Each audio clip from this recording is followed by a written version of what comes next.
If you've ever stood up after weeding and felt your back super stiff or tight, or your knees aching, or reaching up pruning and feel like you're losing your balance a little bit, today's class is for you.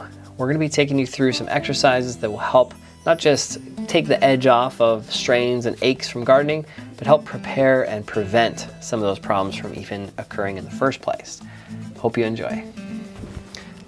For our first exercise, we're going to do a lunge. So take 1 foot forward, 1 leg back, into a lunge. And then you're going to bring your weights, bend them at the elbow, and then you're going to pull back in a row like this. So this will mimic kind of the shoveling, the pulling, the dragging kind of motions, where you're kind of in a split stance and you're pulling. Now, we don't necessarily want to heave your whole back into it. Just isolate it to your core and your back muscles without a lot of movement. And then switch legs. And we're going to practice switching, because when you're shoveling or lifting or pulling, you're switching every time, right? You're not just doing one side over and over. You want to develop that balance in your body with repetitive motions. Okay, so that's number 1. Next one, you probably want a heavier weight for this one, but if you're new to deadlifts, you can start lightly. You bring your weights in front of you, your feet are wide, you squat down. Stick your butt out, and you rise up. And it doesn't really matter how far you go, especially if you're new, just a tiny bit is plenty. And as you get stronger and more used to it, you can go lower. And if you're doing lighter weights, or if you're feeling pretty confident, you can even lift up to the collarbones for that extra lift at the end. So deadlifts, using and coordinating the whole body, lifting buckets, picking things up. All right, that's number 2. Now this next one, you do want a light weight or even no weights. So nothing heavy for this next one. These are pull downs. So imagine you got big ski poles. You plant your feet parallel. You bring your hands overhead. And then you squat and you pull back like this. And it's kind of like you got big ski poles. You're propelling yourself forward. This is like if you're going to be doing some pruning. You're reaching overhead. Those shoulder muscles are going to be doing a lot of work. So strengthen your upper back, your shoulders, your arms. Your grip strength for those loppers and hand trimmers. Okay, so if that's too heavy with the weights, just do it without. And anytime we're doing this and you start to feel like, oh, my back, just stop, rest, do a little stretch, just sit out, and then join us when you're ready. All right, that's 3. So next, you can take one of your weights to your chair. And let's practice building lower body strength and full body coordination. This is a sit to stand with an overhead press. Plant your feet. Up we go. And just these squatting muscles. If you're going to be squatting, weeding, digging in, strong backside, strong legs is important. All right, so we'll do that. And then for our last one, we're actually going to use our final exercise to do some stretches. Anytime you're done gardening, you're probably going to be, holding something or other, your back, your knee. So this is, especially for back, that's probably the most common complaint. I'm going to show you a few different back stretches. So actually, we'll get to those when we do our 5 to Thrive. So no need to warm up on those. All right, we'll start shortly. Grab your weights for your rows. Let's dive in. Okay. Begin with your lunge. So take 1 leg forward, 1 leg back, bend the elbows, and do 5 times, then switch. 2, 3, 4, 5. Switch legs, but keep going. 1, 2, 3, 4, 5. Switch. So you're kind of pulling close to your body like this. You're pulling almost in like a straight line. The elbow is is leading the motion. The shoulders stay relaxed. And you're switching every 5 or so, just so you stay balanced. And rest. And we got 3 rounds, so by round 2 or 3, maybe you bump those weights up. If that felt too easy, you can bump those weights up. And if you want to just curl up like that during our rest period, that's okay too. We got deadlifts. Probably a heavier weight, but it's up to you. Feet wide. Hold it like a bar. You're gonna squat and straighten. Stick your butt out, keep your back long. Neck neutral. I'm not counting them, so there's no rush. There's no amount you're trying to get to. I'd rather you focus on the quality of motion, and use this time to establish really good quality movements.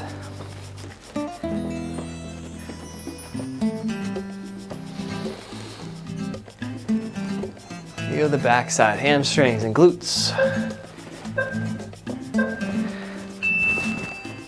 And rest. And in between, you can always stretch out your back. Use that rest period actively if you want. We're gonna move to pull downs next. So square your hips and feet, bend the knees, reach up and down. Sweep down and back. There you go. Feel the strong core. Hold it all together.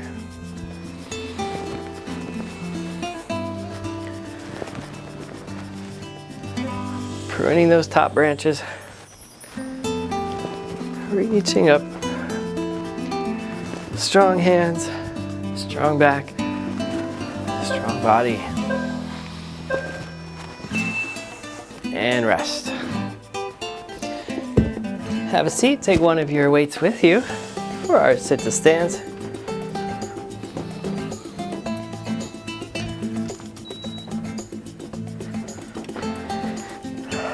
All right, and plant your heels up and at them.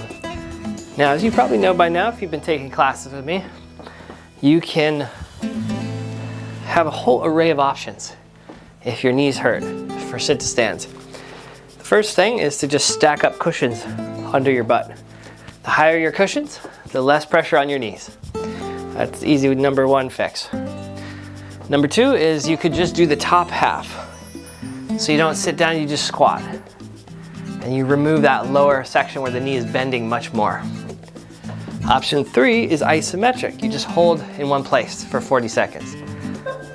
Or break that up into pieces. And just by holding it, you're building your strength, but there's no rubbing on the knees. All right, rest. So those are your options. Don't just suffer through knee pain. We gotta do sit to stands some way or another, but you got options. So now our last one, a little dessert here. We're gonna do a back stretch for 40 seconds. Hold the back of your chair. And make sure you're not gonna push it around, you push it down. Bend the knees, walk back. Lower the chest, and a nice chair downward dog. And just breathe here, let your neck come neutral. And you can stretch your fingers up and out to counter the effects of holding weights. And just release the whole back. You can sway a little bear walk here, shifting your hips, kind of waddling. Get those QLs, those helpful little back muscles who might have overdone it. And soft knees, walk it in. And we're ready for round 2. Let's get after it. If you want heavier weights this round, maybe you're warmed up and full of spit and vinegar. Left leg forward, bend into the lunge, bend the elbows, and begin. 1, 2, 3, 4, 5 times, then switch. Now, if you're moving slower, that's okay too. You can switch every 3. Just try to balance it out, that's the idea.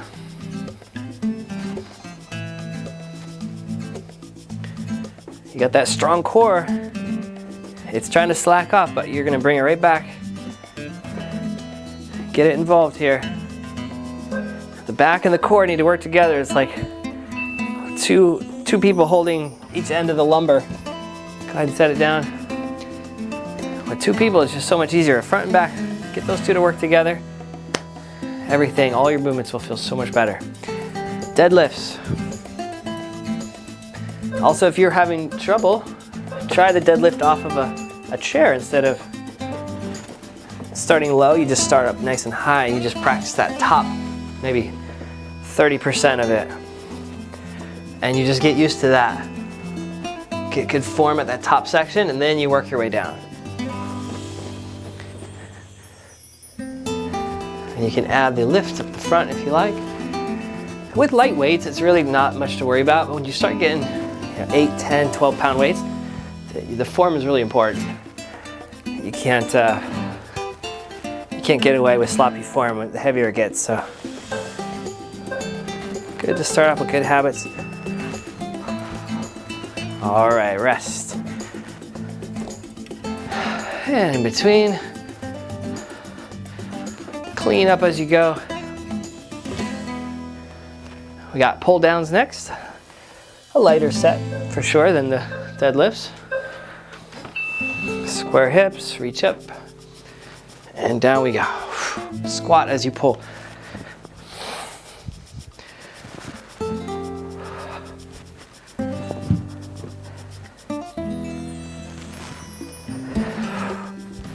You can time your breath if you want.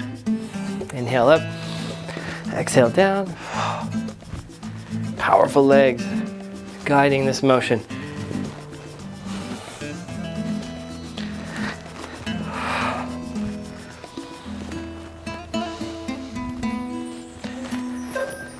Hopefully you're getting nice and warm, your heart rate's up. And rest. One of my goals for this class is to get you that moderate intensity. If you're 75, that's about high 90s, low 100s heart rate. Let's get to our sit to stand. Optional weight here with the overhead press. And off we go, 40 seconds. Gardening can actually get you into that moderate intensity if you're doing something like, dragging a hose or carrying a big heavy watering can, lifting, carrying a box of starts, off a truck bed a long way. If you're tracking your heart rate, you actually can get up there. At zone 2.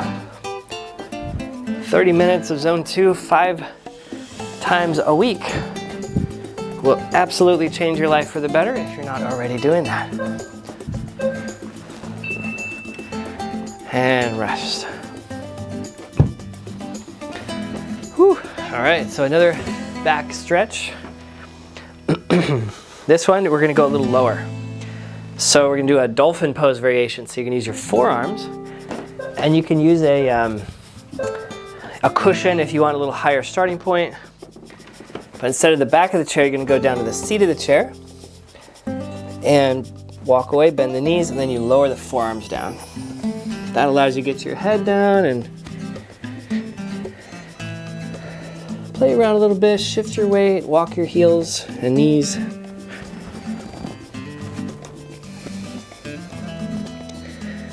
Get that length back into your spine. Slow your breath down.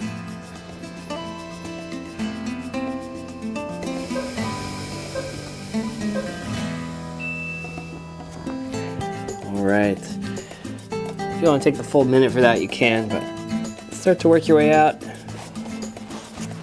And we got another round, round 3. This is where, if you want to challenge yourself a little bit, if you're feeling inspired, bump those weights up and let's do it.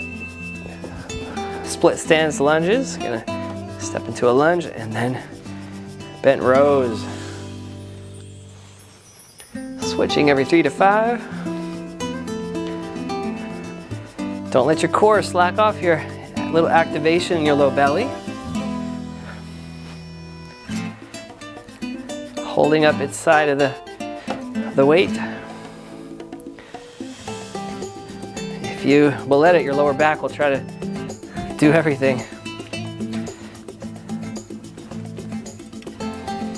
Your core benefits by doing more, and your back benefits by usually doing less. So it's a double win. And rest. All right, get ready for our last round of deadlifts. Find the version that works for you, the weight that works for you. I'm gonna actually bump up just a little more for round 3. The heavier it is, the slower and more carefully you're gonna move, and the more precise your form.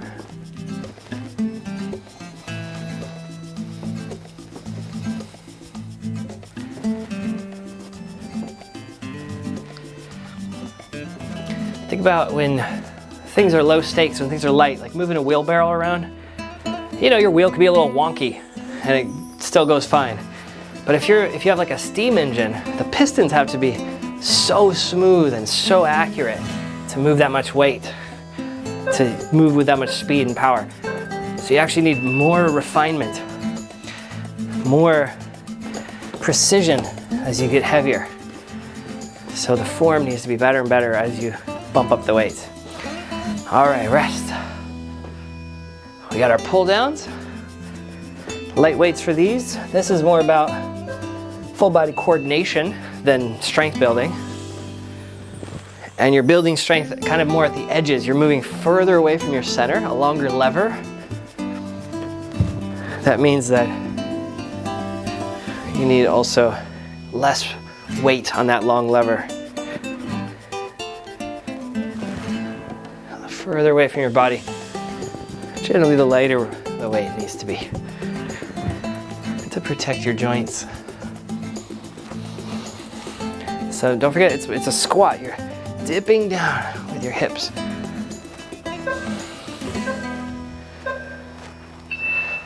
And rest. Next, sit to stand. Take your weight of choice.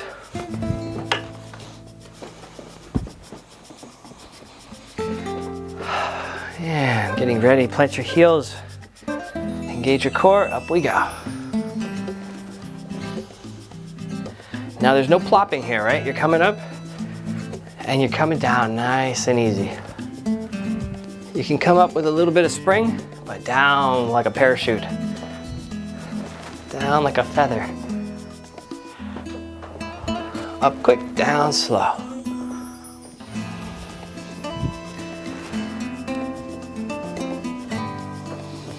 Another good way to build shoulder strength is overhead press. If you're pruning, if you're putting something in the tree or putting up that hummingbird feeder, those upper shoulder muscles are going to be glad you did all this work.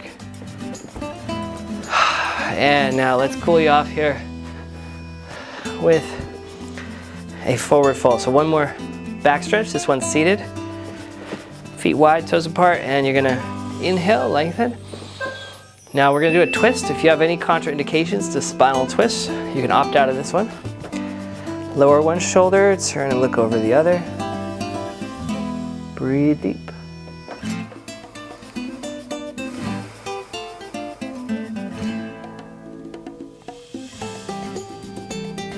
And back to center, inhale. Lower the other shoulder and rotate, look behind you. Full breath.